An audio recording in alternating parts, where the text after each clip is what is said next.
কেমন আছো সবাই? আশা করি সবাই সহি সালামতে আছে, ভালো আছো, সুস্থ আছো।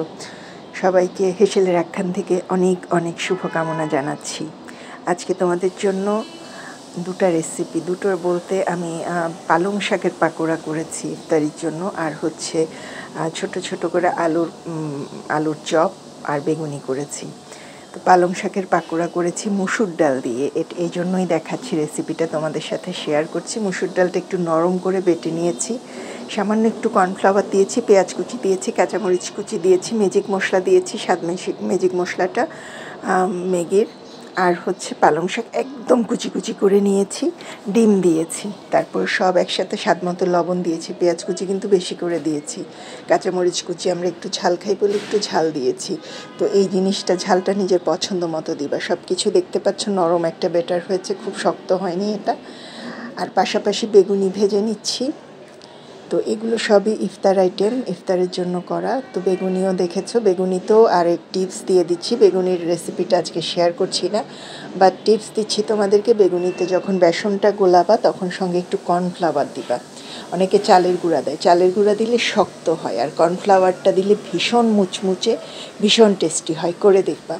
তো ডুবো তেলে পালং শাকের পাকোড়াগুলোও মজা করে ভেজে নিচ্ছি মুচমুচে করে। যেহেতু শাকের পাকোড়া, বাচ্চারা এমনিতে রোজা দিনে শাক খেতে চায় না, সেজন্য এই যে দেখতে পাচ্ছ ভীষণ টেস্টি হয়েছে। যেহেতু ডিম দিয়েছি, ম্যাজিক মশলা দিয়েছি, শাক এমনিই খেয়ে নেবে এগুলো। তো রেসিপি তোমাদের সাথে শেয়ার করতে ভালো লাগে, কারণ আমি চটজলদি কিছু মজাদার রেসিপি করি যেটা ইনস্ট্যান্ট করা যায় এবং খুব হ্যাপা নাই করার। তো সাথে থেকো। দেখতে পাচ্ছ বেগুনিটাও কর্নফ্লাওয়ার দিয়েছি। বেগুনিটা যে কী মজা হয় বেসনের সাথে কর্নফ্লাওয়ার দিয়েছি। আর আমি সবসময় ম্যাজিক মশলাটা ইউজ করি স্বাদ বেশি ভালো হওয়ার জন্য। তো রেডি। ভালো লাগলে একটা লাইক কমেন্ট দিও, সাথে থেকো, ফলো দিও। আমার ইউটিউব চ্যানেল হেসেলের আখ্যান নামে সাবস্ক্রাইব করলে খুশি হব। সাথে থেকে সাপোর্ট করবে। আমিও আছি সবার সাথে, যারা আমার বাসা ঘুরে যাবে তাদের বাসায় আমি ঘুরে আসবো। সবার জন্য অনেক শুভকামনা। সুস্থ থাকো, ভালো থাকো, সুন্দর থাকো এবং হেলদি থাকো। স্বাস্থ্যকর খাও, ভালো থাকো, বাচ্চাদের যত্ন নিও।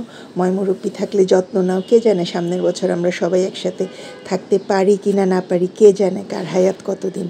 যতদিন আছি ভালোভাবে যেন থাকি, আল্লাহর কাছে সেই দোয়া। আমিন।